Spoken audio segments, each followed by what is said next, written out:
Selamat pagi kepada semua anak-anak Katolik kelas 4 CLC Pasir Putih Keningo yang hebat. Kita jumpa lagi pada pagi hari ini, hari Jumat tanggal 27 bulan 8 tahun 2021. Apa kabar kalian? Pasti kalian dalam keadaan yang baik karena Tuhan sentiasa melindungi hidup kita. Nah, sebelum kita teruskan pembelajaran kita di bab 2 ini, Pak Guru mengajak kalian untuk berdoa ya bersama-sama. Ada doa itu sudah ditulis di halaman 42. Yang ini doanya. Ayo kita bacakan sama-sama. Berdoa mulai dalam nama Bapa dan Putra dan Roh Kudus. Amin. Allah Bapa di surga, terima kasih. Engkau menciptakan kami untuk hidup bersama orang lain dan untuk saling menolong, saling mendukung satu terhadap yang lain. Semoga dalam perjalanan ini kami semakin memahami bahwa setiap hari kami terus membutuhkan sesama untuk mengembangkan diri dan lebih maju dan berkembang dalam hidup ini. Demi kemuliaan-Mu. Amin. Dalam nama Bapa dan Putra dan Roh Kudus. Amin. Oke, kita kembali di pembelajaran kita yang seterusnya, itu bab 2. Rujuk di buku kalian situ ya.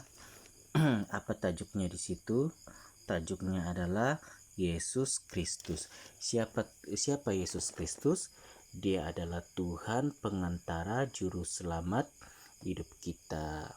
Nah, pastikan bahwa Yesus Kristus adalah Tuhanmu, di mana kamu sudah membuka hatimu untuk Tuhan Yesus agar dia masuk di dalam hatimu dan menjadi Tuhan dan juru selamat hidupmu. Nah, Yesus Kristus sudah ada loh di dalam perjanjian lama, cuma tak terlihat. Nah, dia ada banyak bayangan Tuhan Yesus di dalam perjanjian lama, dan juga tapi nanti di perjanjian baru wujudnya sudah digenapi. Makanya kita lebih banyak membaca dia di perjanjian baru, padahal dalam perjanjian lama dia sudah ada. Mari kita baca perjanjian lama. Pada pelajaran 1 pribadi peserta didik kita sudah belajar, yaitu sebagai manusia ciptaan Tuhan. Nah, inilah kita terusin ya.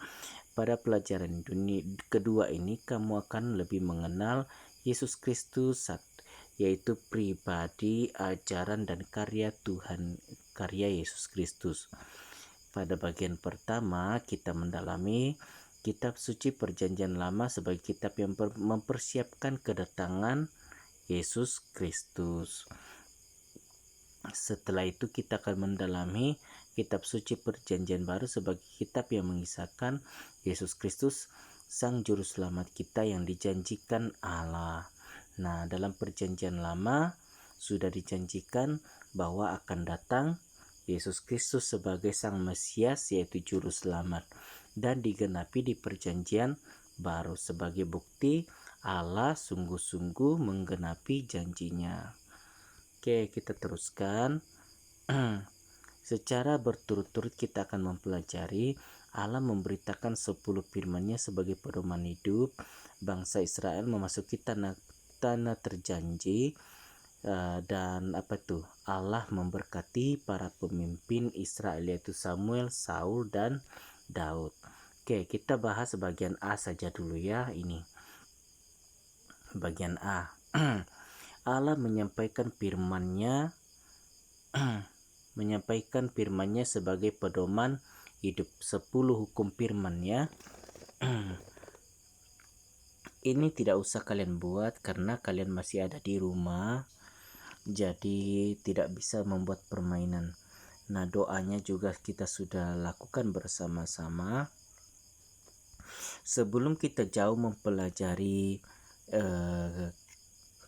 pembelajaran ini, kalian diperhadapkan dengan 2 soalan di situ, yaitu apa? Tulislah aturan-aturan yang ada di rumahmu di sekolahmu, di jalan raya, dan di masyarakat. Banyak itu, gampang sekali dijawabkan. Coba nanti kamu tuliskan dan jawab ke Pak Guru ya. Jawab di dalam buku teksmu dan kasih gambar ke Pak Guru dalam WhatsApp. Terus 2, apa manfaat peraturan tersebut? Apakah peraturan itu menyusahkan kalian atau justru membuat kalian akan semakin tertib, ya kan begitu. Nanti kamu jawab ya, seperti apa tanggapanmu terhadap banyaknya peraturan. Kita teruskan nanti peneguhan ini kamu tulis karena ini sangat penting. Ini sebenarnya rangkuman dari pembelajaran itu loh. Di rumah ada aturan keluarga yang dibuat orang tua dan semua keluarga. Di sekolah juga ada, di jalan raya juga ada, di tengah masyarakat pun ada. Nah, penting sekali nih. Jadi kamu baca, kamu hayati, kamu tulis juga ya. Oke. Apa ini? Peraturan dalam gereja Katolik. Nah, kalian sebagai anak-anak Katolik ini harus tahu bahwa di dalam menjadi anak Katolik ada aturannya, dan juga di dalam kalian pergi ke gereja Katolik juga ada aturannya itu. Jadi nanti kamu jawab 2 soalan ini dan WhatsApp ke Pak Guru ya. Apa saja soalan itu? Sebutkan beberapa aturan yang kamu ketahui dalam kehidupan umat Katolik. Nah, kalau masih agak bingung nanti kasih coba deh ditanya orang tua ya. Terus simaklah kisah peraturan. Peraturan itu perlu. Ada sekelompok anak muda yang ingin hidup bebas. Wah, nanti kamu baca ini, bagus sekali nih. Tentang peraturan bagaimana hidup di dalam bermasyarakat, bagaimana hidup di tengah-tengah masyarakat, apa yang tidak patut kita langgar, peraturan yang tidak patut kita langgar, dan apa yang diperbolehkan. Begitu nanti kamu baca ya. Masih juga di situ. Nanti kamu baca. Nah, setelah kamu baca dan kamu pahami cerita itu, maka senang kamu jawab 4 pertanyaan ini. Menurut kisah di atas, bagaimana para pemuda tersebut terhadap peraturan? Apa yang mungkin terjadi jika dalam kehidupan bersama tidak ada peraturan? Apa tujuan dibuatnya peraturan? Apa manfaat yang kamu peroleh dengan adanya peraturan?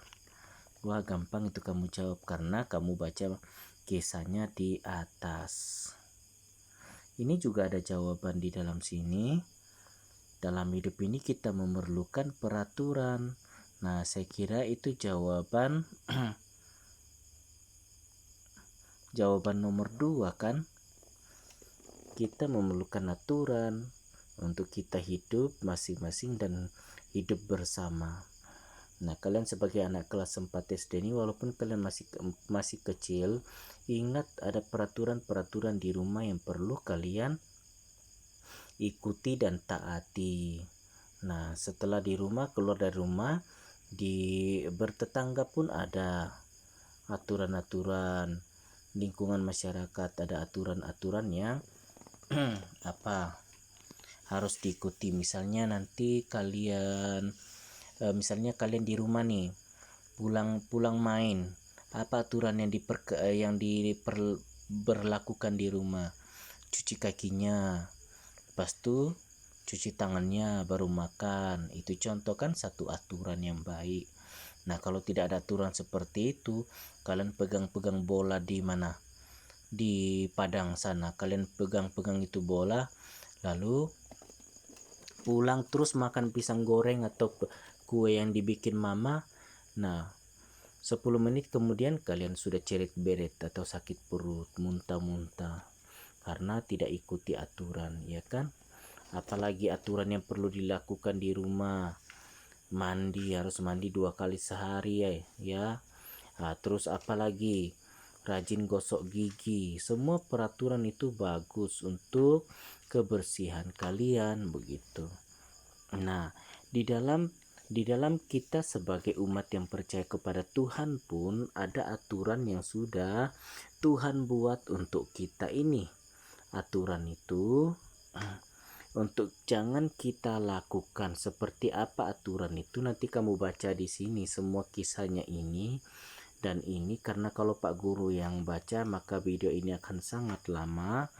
Wah, ini bagus sekali kalian baca dan hayati supaya iman kalian semakin bertumbuh sebagai anak-anak Katolik, ya kan? Nah, sudah disingkatkan aturan-aturan yang dijelaskan di atas tadi menjadi seperti ini.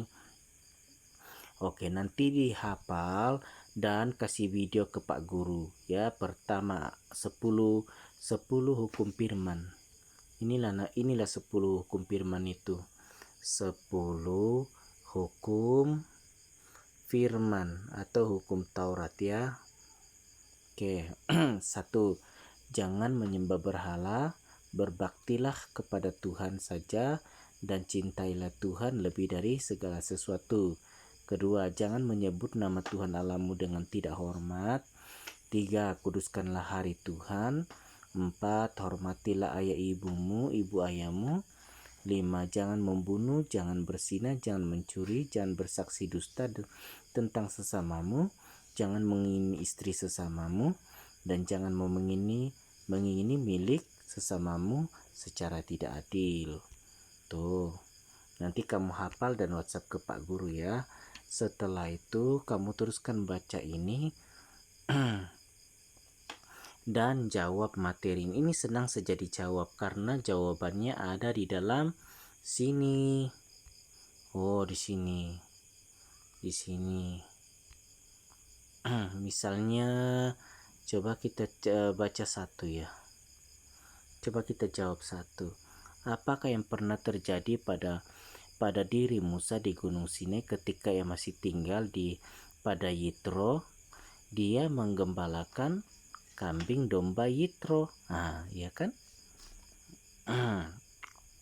Terus, apa yang terjadi pada Musa dan bangsa Israel di Gunung Sinai? Nah, jawabannya ada di atas.